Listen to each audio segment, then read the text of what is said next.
Assalamualaikum warahmatullahi wabarakatuh.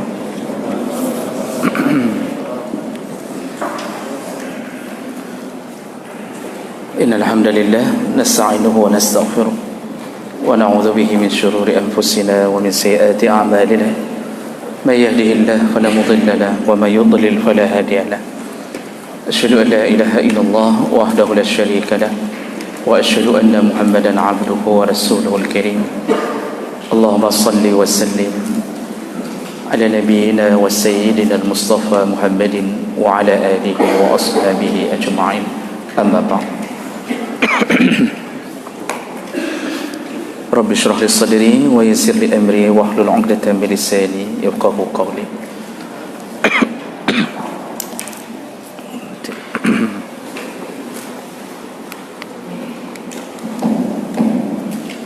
Segala puji bagi Allah, kemudian salawat dan salam kepada Rasulullah, pada keluarga dan seluruh sahabat-sahabatnya. Bapak Ibu yang Allah muliakan, insyaAllah kita akan sambung pelajaran kita, yaitu seputar adabul manzil atau adab terhadap rumah sendiri. Kita sudah bahas di antara adab memasuki rumah, itu dengan membaca bismillah lalu mengucapkan salam, dan salam yang diucapkan apabila rumah itu sendiri dan tidak ada orang di dalamnya, ya, bisa jadi karena kita baru pulang, maka bacaannya yang disebutkan oleh ulama-ulama Imam Syafi'i, assalamu alayna wa ala ibadillahis salihin. Ya, apabila rumah itu rumah kita sendiri dan tidak ada orangnya. Jadi jangan lupa sekali lagi, bacalah bismillah baik sebelum salam atau boleh setelah salam, karena dengan bismillah itulah menahan dan memagari masuknya syaitan ke rumah kita. Kemudian juga masuklah dengan kaki kanan, langkahkan lebih dahulu kaki kanan ke dalam rumah kita. Dan di antara sunnah berikutnya yaitu bersiwak, ya, bersiwak, sikat gigi ketika sudah berada dalam rumah. Karena ini yang dilakukan oleh Nabi berdasarkan keterangan isteri-isteri Nabi SAW. Dan juga ada salah satu sunnah yang Nabi lakukan, kalau Nabi pulang dari perjalanan jauh, maka Nabi melakukan salat 2 rakaat di rumahnya ketika beliau sampai ke rumahnya. Dan salat itu adalah salat mutlak, ya, salat biasa. Itu yang sudah kita bahas. Kita sambung insyaAllah. Tadi tentang adab masuk ke dalam rumah sendiri. Nah sekarang ketika sudah berada di dalam rumah, apa saja yang harus kita perhatikan tentang rumah kita? Baik, yang pertama, jangan sampai rumah kita menjadi sumber gangguan bagi tetangga. Itu yang paling penting pertama untuk diperhatikan. Jangan sampai rumah kita menjadi sumber gangguan bagi tetangga. Karena Rasulullah SAW menceritakan bahawa setiap kali Jibril turun menyampaikan wahyu, apapun wahyunya, tapi ada satu pesan Jibril yang tidak pernah ditinggalkan, selalu diulang-ulang untuk diingat oleh Nabi. Apa pesan Jibril? Yaitu untuk berbuat baik dengan tetangga. Jadi apapun wahyu yang turun, tapi pesan itu tidak tinggal, berbuat baik, bagian daripada tetangga. Rasulullah SAW menyebutkan bahawa iman itu terbagi 70 jenis pembagian iman. Paling tinggi yaitu kalimah la ilaha illallah Muhammad Rasulullah. Itu kalimah, itu iman yang paling tinggi. Artinya iman mentauhidkan Allah. Dan di antara iman yang paling rendah adalah memindahkan duri di jalan. Itu beriman. Maksudnya paling rendah bukan paling rendah imannya, perbuatan yang paling ringan tapi masih dikategorikan orang beriman, memindahkan duri atau memindahkan gangguan di jalan. Nah, jadi 60 sampai 70 model ciri-ciri orang beriman. Dan salah satunya kata Rasulullah, man kana yu'minu billahi wal yawmil akhir, barang siapa yang beriman kepada Allah dan hari akhir, falyukrim jarahu, maka hendaknya dia memuliakan tetangganya. Jadi rumah kita semua punya kita, tapi jangan sampai rumah kita menjadi sumber marahnya tetangga. Dalam hadis lain Rasulullah menyebutkan, wallahi la yu'min, wallahi la yu'min, wallahi la yu'min, demi Allah tidak masuk golongan beriman, tidak masuk golongan beriman. Diulang sampai 3 kali oleh Rasulullah. Siapa mereka? Man la ya'manu jarahu bawa'iqahu, iaitu tetangga yang tidak bisa aman hidup di samping orang yang selalu melakukan kejahatan untuk tetangga. Jadi betul-betul bukan orang beriman, kehadiran dia di komplek, kehadiran dia di samping-samping rumah orang selalu menyebabkan rasa tidak nyaman bagi orang lain. Demi Allah, orang itu tidak beriman, kata Rasulullah, tidak beriman. Jadi ini pesan-pesan penting tentang jangan sampai kehidupan kita dalam satu lingkungan menjadi momok menjadi momok bagi tetangga. Tetangga merasa tidak nyaman, tidak aman karena kehadiran kita. Rumah kita salah satu darinya. Jaga-jagalah rumah kita agar jangan sampai mengganggu. Dan itu banyak perkara, Bapak. Mulai perhatikan tentang curahan hujan. Jadi menyudah pegak rumah, jangan payah tanging sampo ke mana air hujan mengalir. Jangan sampai buat atap yang aliran hujan yang memang sengaja dialirkan ke tanah tetangga. Ini usahakan dihindari kecuali dengan seizinnya. Kecuali dengan seizinnya. Sampai begitu harus diperhatikan. Jangan sampai apapun kita bangun mengambil tanah tetangga. Apapun yang kita bangun jangan sampai menggeser tanah tetangga. Rasulullah sallallahu alaihi wasallam menyebutkan, man iqtata'a manaral ardi, barang siapa yang berani memindahkan patok tanah seseorang, tawaqahullah yaumal qiyamah ala unuqih sab'i aradin, maka Allah akan gantung tanah itu di hari kiamat di atas pundaknya, di atas leher orang yang mengambil itu dengan ukuran 7 petala bumi, sab'i aradin. Walau shibran, kata Rasulullah, mengambil tanah tetangga shibran, walau sejengkal. Ini ukuran shibran, ini ukuran sejengkal, Bapak. Paling-paling sekitar 15 cm atau 20 cm. Jadi kita pindah, begitu kita buat pintu pagar rumah kita, ya, di samping ruh tacok, kita ambil tanah tetangga, kita tidak ukur lagi, kita mengambil tanah samping dan menyebabkan tetangga tersakiti, dia berkurang. Di saat itu kalau tidak taubat, tidak memohon maaf, tidak mengganti biaya kerugian, maka di hari kiamat Allah suruh bawa,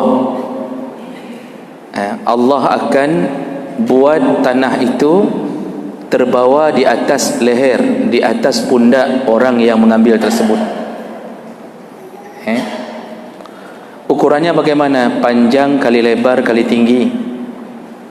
Jadi Rasulullah sampai menyebutkan ukuran yang dibawa. Kita ambil shibran, 1 jengkal milik tetangga, 1 jengkal 15 cm, 20 cm. Ke belakang berapa kita rubah? Oh, mungkin kita rubah 10 meter ke belakang. Berarti 15 cm kali 10 meter kali 7 petala bumi. ketinggiannya 7 petala bumi. Jadi dikorek tanah tersebut oleh malaikat, ditaruh di atas pundak, berdiri di padang mahsyar, bawa tanah itu. Itu baru tanah, belum lagi kerja di kantor kita. Ada yang bawa mesin ketik, bawa komputer, bawa keyboard, bawa mobil dinas, bawa macam-macam, apapun yang kita ambil yang bukan hak kita, bawa. Itu dalam keadaan menderita. Dan berapa lama berdirinya? 50,000 tahun, 50,000 sanah, menunggu giliran bertanggungjawab di hadapan Allah. Itu kalau tidak taubat. Maka hati-hati mengganggu tetangga dengan mengambil tanahnya. Ya. Kalau sudah terjadi, maka minta untuk dimaafkan dengan cara mengganti kerugian. Oh, tidak terima, pok. Kalau tidak terima, dipok. Pagar itu dibongkar. Oh, rugi kita, ya sudahlah, daripada rugi di akhirat, bagus rugi sekitar 1 juta di dunia. Di akhirat, Pak, itu bukan janji sembarang janji. Itu semua adalah janji Allah yang tidak akan pernah diingkari. Nabi Muhammad sebelum jadi Nabi sudah jujur, apalagi setelah jadi Nabi. Maka semua yang Nabi Muhammad katakan tentang azab pasti berlaku. Kita tunggu nanti ketika kita telah berada di padang mahsyar. Kemudian, jangan buat rumah kita menjadi gangguan bagi tetangga dengan menghidupkan musik yang suaranya mengganggu siang malam. TV kita, yang beli kita, remote punya kita, semua punya kita. Tapi kenapa suara kita kirimkan ke tetangga? Disitulah harus pakai perasaan. Jangan buat tetangga tidak bisa tidur karena besarnya suara. Karena ada model-model orang tinggal tidak punya perasaan. Kalau anak kos itu hati-hati, karena anak kos jiwa muda, kerja putar musik gedam gedum besarnya, Masya Allah, tetangga tidak bisa tidur. Ini termasuklah orang-orang yang tidak beriman. Jadi semua hal yang mengganggu tetangga di stop. Jangan buat anak kita mengganggu tetangga. Peringatkan anak kita jangan cabut bunga tetangga. Peringatkan anak kita jangan hancurkan pot bunga putih punya tetangga. Kalau perlu beli sendiri. Jadi kadang-kadang orang tua kan, ayah dan ibunya baik, tapi tidak tahu cara didik anak. Anak yang selalu menjadi momok bagi tetangga, kena poh, namangan, mau dipukul, mau dicubit, enggak enak sama ayah ibunya. Sampai urusan buat jemuran baju. Ada model, ini kenyataan Pak, karena ada beberapa orang yang curhan. Itu rumah sudah tidak ada tanah lagi.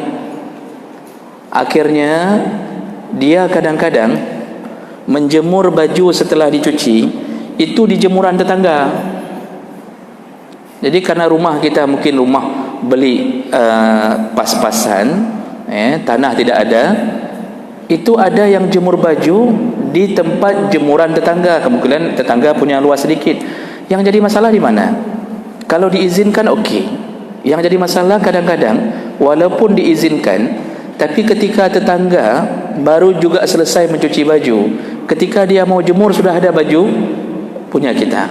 Memang diizinkan, tapi hati mengkeren. Diizinkan sudah, maka tanya dulu sebelum jemur.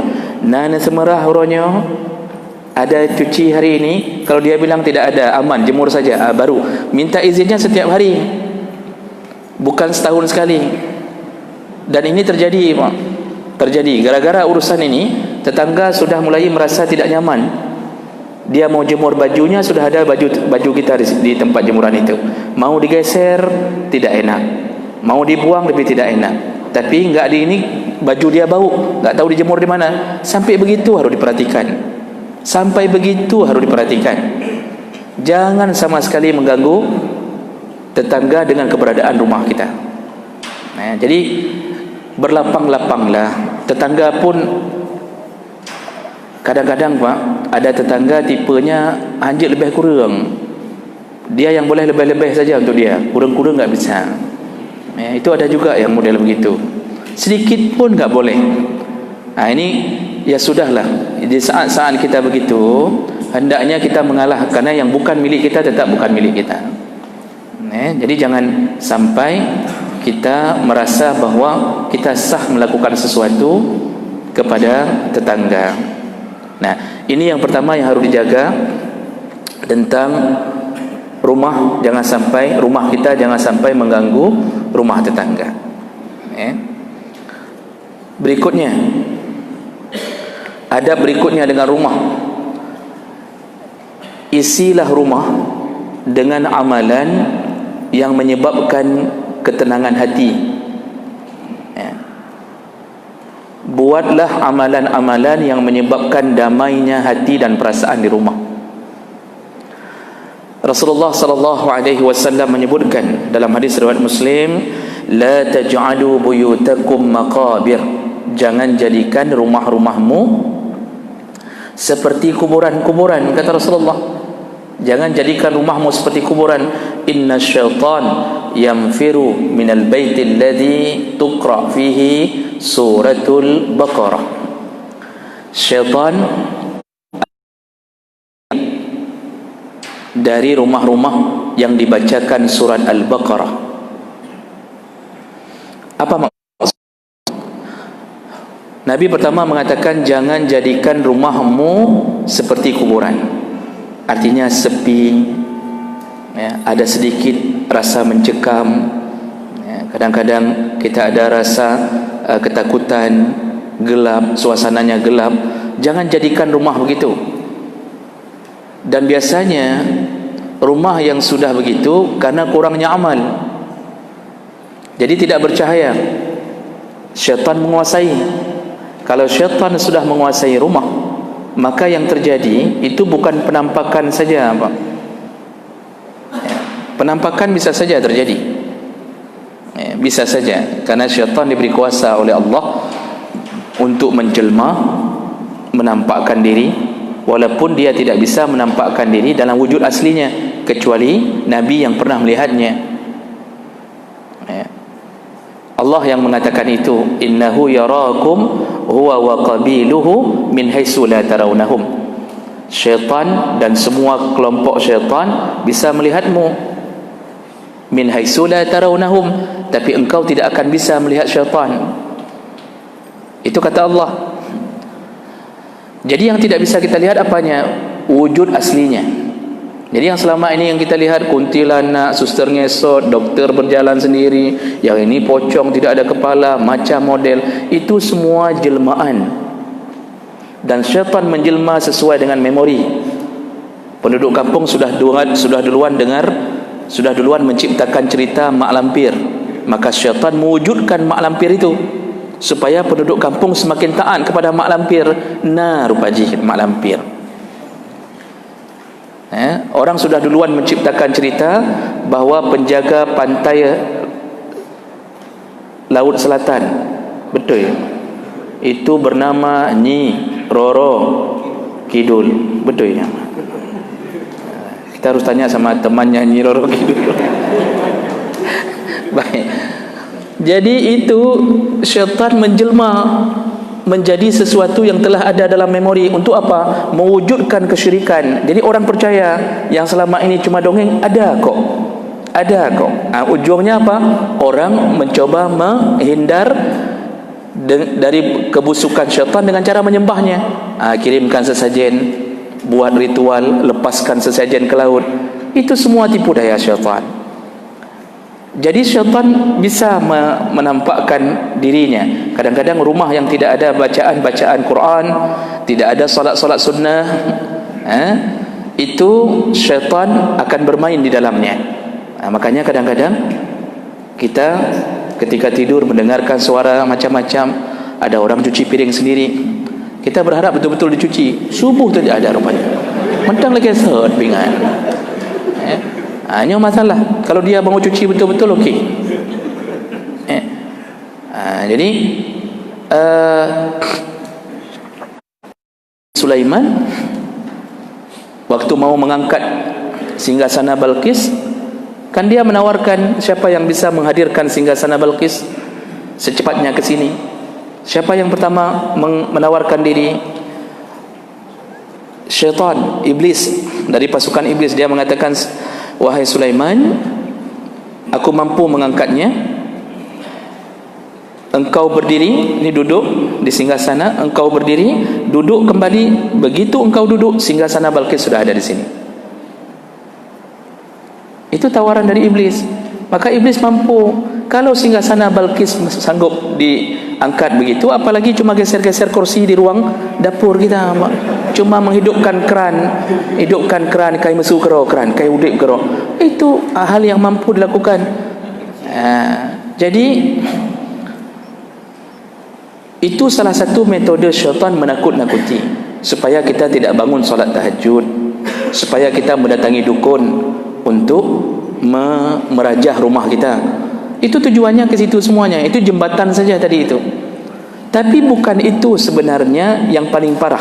Itu syaitan-syaitan bodoh, amatir, yang model-model nampak-nampakkan diri itu amatiran, Pak. Karena kebodohannya, kalau dia sudah nampak-nampakkan diri, otomatis kita akan mendatangi tempat-tempat orang yang saleh. Kita datangi, tolong ruqyah rumah, tolong ini, ujung-ujungnya dinasihati, ini di rumah harus baca Quran. Di sinilah kebodohan syaitan yang model nampak-nampakkan. Dia bukan berhasil membuat kita tergoda, malah berubah jadi orang baik semenjak dia menampak-nampakkan diri. Makanya yang model-model kesurupan, nampakkan diri, itu semua syaitan-syaitan bodoh. Itu tamatan-tamatan SD, hanaluh SMP hanajanya. Tapi syaitan yang profesional, dia tidak begitu cara kerjanya. Apa yang dia lakukan di dalam rumah-rumah yang tidak ada amal-amal saleh, dia akan membuat penghuninya malas beribadah. Makanya orang yang tidak suka baca Quran, tidak ada salat-salat sunnah, itu dikuasai syaitan rumah itu. Biasanya itu amal wajib sering ditinggalkan. Makanya Rasulullah mengatakan ketika kita tidur, itu juga ada adabnya, suruh baca ini, suruh baca itu. Kalau tidak ada amal itu, maka syaitan mengikat 3 ikatan. Kita diikat 3 ikatan, dan 3 ikatan itu membuat kita tidak bisa bangun untuk salat subuh. Dalam hadis yang lain, syaitan mengencingi telinga dengan kencingnya, dikencingi syaitan, sehingga kita tidak mendengarkan azan berjamaah, tidak pernah. Suasana di rumah mungkin tidak pernah lihat penampakan, tapi kita selalu dalam keributan. Istri bermasalah, dalam keadaan mepek, marah, lempar-lempar piring, lempar-lempar gelas, kemudian selalu minta cerai, lalu kemudian tidak pakai jilbab di luar rumah, pulang suami dilemparnya gelas lagi, piring dilempar, untung piring daya yang dilempar. Jadi suami pun begitu, kerja main judi, malam duduk main bate, jula-jula malam, pulang jam 2, kemudian ribut lagi, kata isteri ni jula-jula dah, aku minta laku lain, menyolaganya sampai tabi. Terus anak juga begitu, hidup dalam rumah game, terus-terusan game. Ayah beli pulsa, hasil main judi beli pulsa, anak main judi lagi dengan game tadi. Jadi kehidupan terus-terusan, anak sendiri, isteri sendiri, salat duha tidak ada, semua tidak ada. Ujung-ujungnya pukul-pukulan. Maka nanti terjadilah perceraian.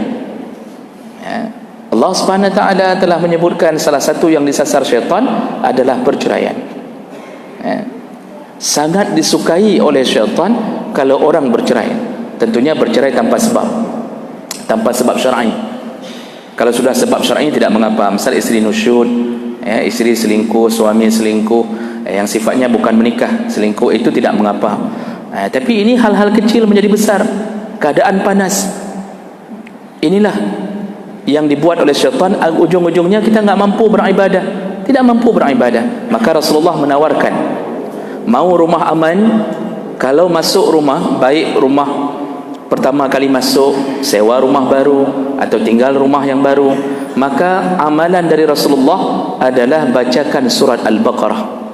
Dijamin oleh Rasulullah, dijamin syaitan yanfir, melarikan diri di rumah yang dibacakan surat Al-Baqarah. Dalam surat Al-Baqarah itu ayat-ayat tertentu dipakai untuk ayat ru'yah, memang mengusir syaitan. Yang paling ditakuti di antaranya intinya adalah ayat kursi. Dan itu fadilah ayat kursi. Syaitan sendiri yang mengakui bahwa dia sangat takut kalau dibacakan ayat kursi. Kalau dengan ayat kursi dia takut, apalagi kita bacakan surat Al-Baqarah keseluruhan. Dua ayat terakhir dalam surah Al-Baqarah itu juga pengusir syaitan. Makanya ketika kita menempati rumah atau sudah merasa bahawa rumah ini ada yang aneh, kok keadaan panas, kita malas ibadah, maka bagaimana cara mengusir syaitan? Bacakan surat Al-Baqarah. Lalu kemudian perbanyaklah untuk beramal saleh. Di antaranya lakukan salat-salat sunnah. Rasulullah berkata, "Sallu fi buyutikum illa al-fariidah." Kayak masumik. "Sallu fi buyutikum illa al-fariidah." Salatlah di rumahmu kecuali yang fardu. Semua salat sunnah itu di rumah seharusnya. Bukan seharusnya, selayaknya kita menyempatkan salat sunnah di rumah. Bahkan termasuk qabliyah dan ba'diyah. Salat fardu di rumah. Rasulullah salat qabliyah di rumahnya, baru keluar untuk menjadi imam. Kemudian setelah itu beliau masuk lagi untuk salat ba'diyah. Ini bagi yang dekat rumah dengan masjid. Tapi bagi yang jauh-jauh rumah, jangan praktekkan ini. Sembahyang qabliyah di rumah. Rumah dipanggil, teruk kono sudah assalamualaikum. Akhirnya langsung ba'diyah, tidak ada lagi maghribnya. Itu jangan lakukan. Yang dekat-dekat rumah okey, yang jauh-jauh rumah datang saja ke masjid lebih awal. Salat duha jangan lakukan di masjid, di rumah. Salat tahajud jangan nampakkan diri di masjid, datang jam 3 sampai orang mengenal goknyan sampai-sampai menyopoh goknyan. Jadi seakan-akan nama kita masyhur ahli salat tahajud. Semua yang disuruh oleh Nabi itu untuk menjaga hati, dan rumah aman dengan memperbanyak salat sunnah. Insya-Allah rumah amalan saleh, maka rumah itu akan dikirimkan keberkahan. Satu hadis saya bacakan terakhir. Ini kalau enggak digok-gok kursi ini nanti dari samping. Anak piu-piu nanti. Ada hadis dari Abu Hurairah radhiyallahu anhu, riwayat Ad-Darimi, menyebutkan innal baita la yattasi ala ahli. Kata Rasulullah, akan merasa luas, merasa lapang, dirasakan lapang oleh pemiliknya. Wa tahduruhul malaikah, dihadiri oleh para malaikat. Wa tahjuruhu syaitan, dijauhi oleh syaitan. Wa yuksir khairahu, kebaikan yang bisa dilakukan di rumah itu. Mana rumah yang modal begitu? Ay yaqra' fihi al-Quran, apabila rumah itu dibacakan Al-Quran di dalamnya. Wa innal baita la yudhiqu ala ahli, sebaliknya ada rumah yang terasa sempit bagi pemiliknya. Rumah besar tapi terasa sempit. Rumah bertingkat, sudah 3 tingkat, 4 tingkat, tapi dia merasa sempit, tidak nyaman tinggal di rumah itu dengan kekacauan tadi. Wa tahjuruhul malaikah, rumah itu dijauhi oleh malaikat.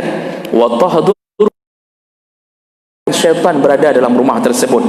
Wa yuqillu khairah, dia hanya mampu sedikit berbuat kebaikan.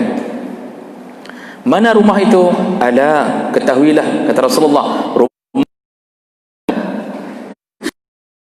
fihil Quran, yaitu rumah yang tidak Quran di dalamnya. Maka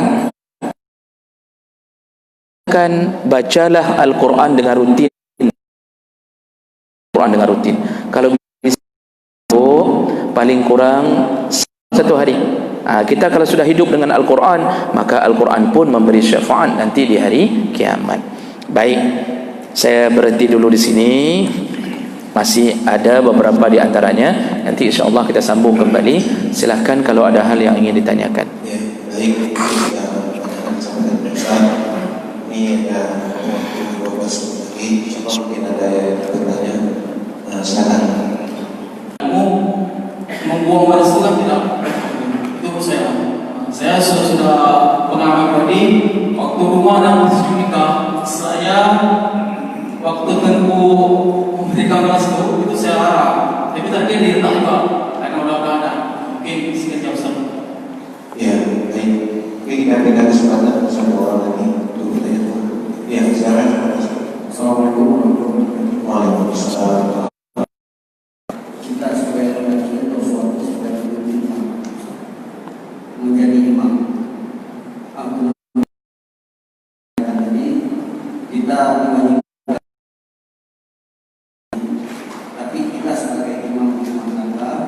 kita menjadi imam untuk anak-anak kita kaum muslimin, apakah kita mendapat pahala 20 derajat? Terima kasih Ustaz. Assalamualaikum warahmatullahi wabarakatuh. Assalamualaikum. Baik, mungkin 3 pertanyaan dulu, Ustaz.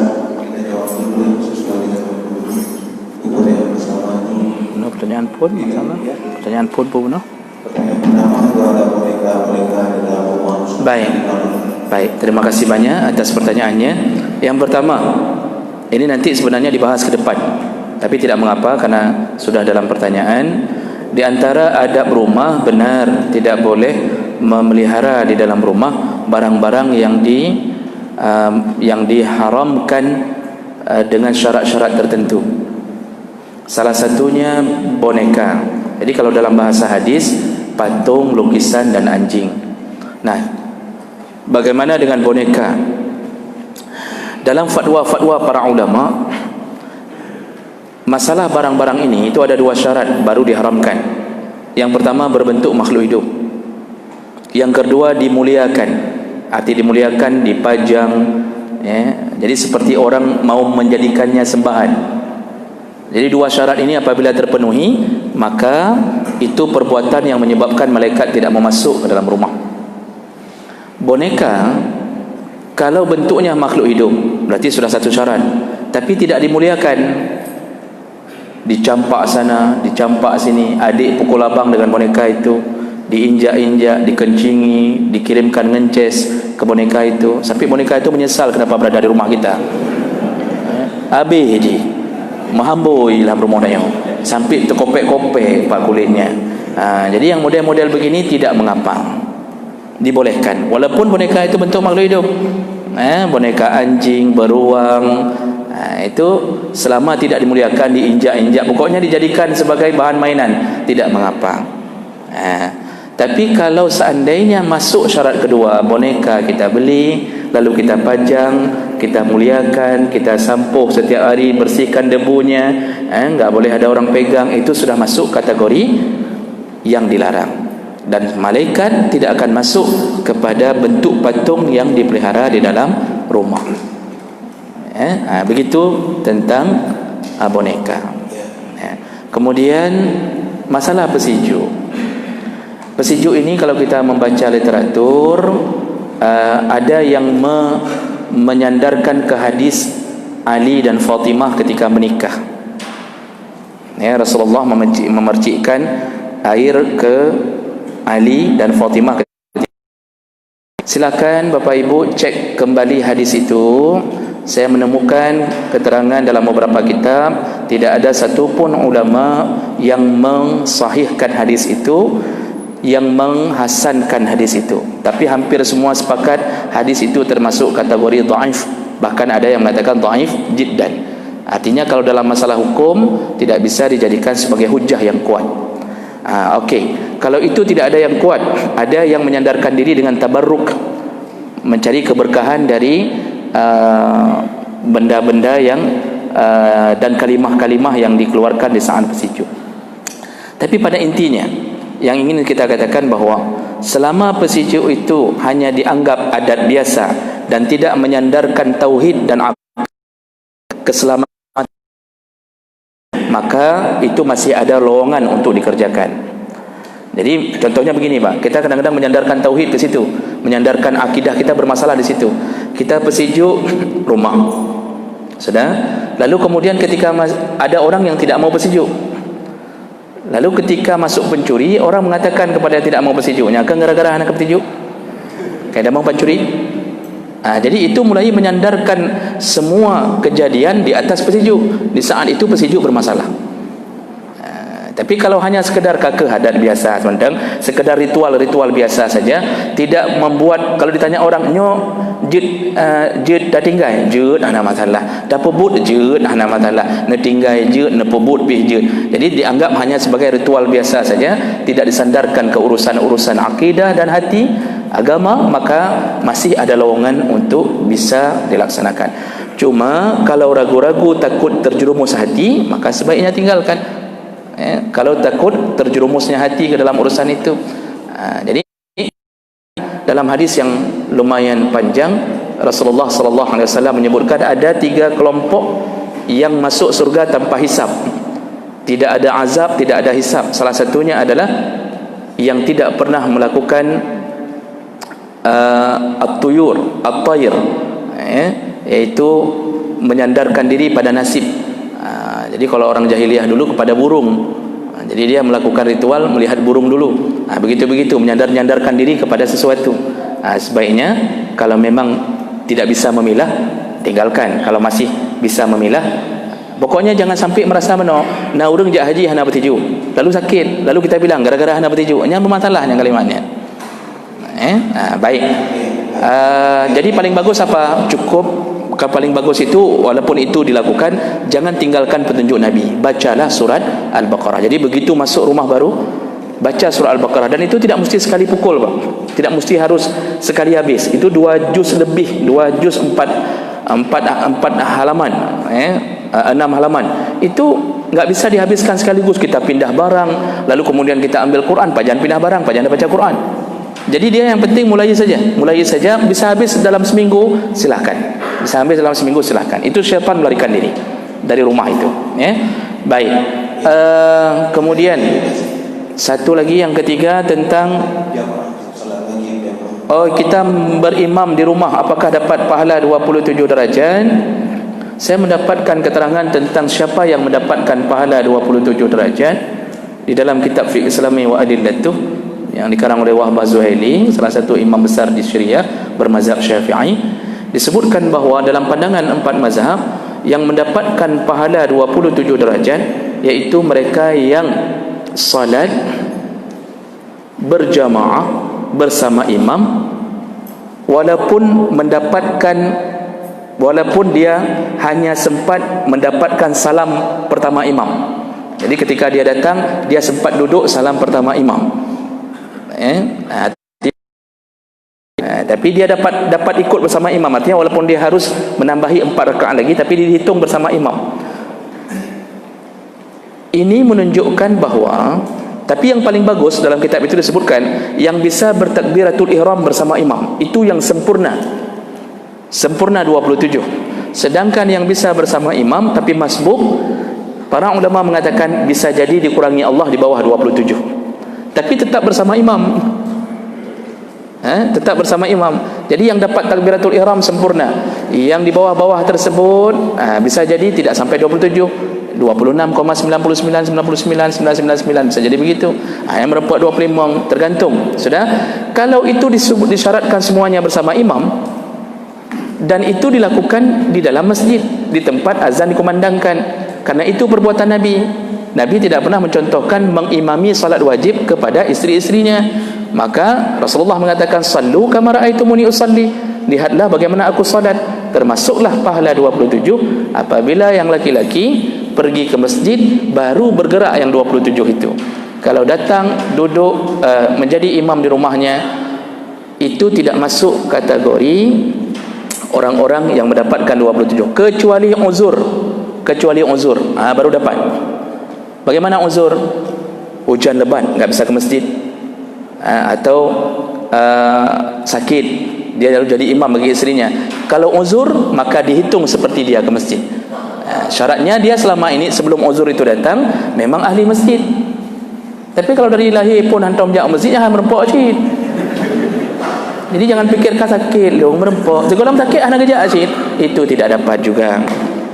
Jadi jangan biasakan, bapak-bapak yang dimuliakan Allah, jangan biasakan untuk mendirikan salat jamaah di rumah, karena tidak ada contoh kecuali uzur. Yang perempuan itu tidak bermain di 27 kalau kita sandarkan ke hadis, karena Nabi mengatakan salatnya di rumahnya lebih utama daripada salatnya di masjid. Demikian. Jadi kita sambung insya-Allah di pertemuan yang akan datang. Semoga yang hadir Allah telah catatkan pahala, dan semoga Allah Subhanahu wa taala mengumpulkan kita kembali di dalam surganya. Amin ya rabbal alamin. Subhanakallahumma bihamdik asyhadu an la ilaha illa anta astaghfiruka wa atubu ilaik. Wassalamu alaikum warahmatullahi wabarakatuh.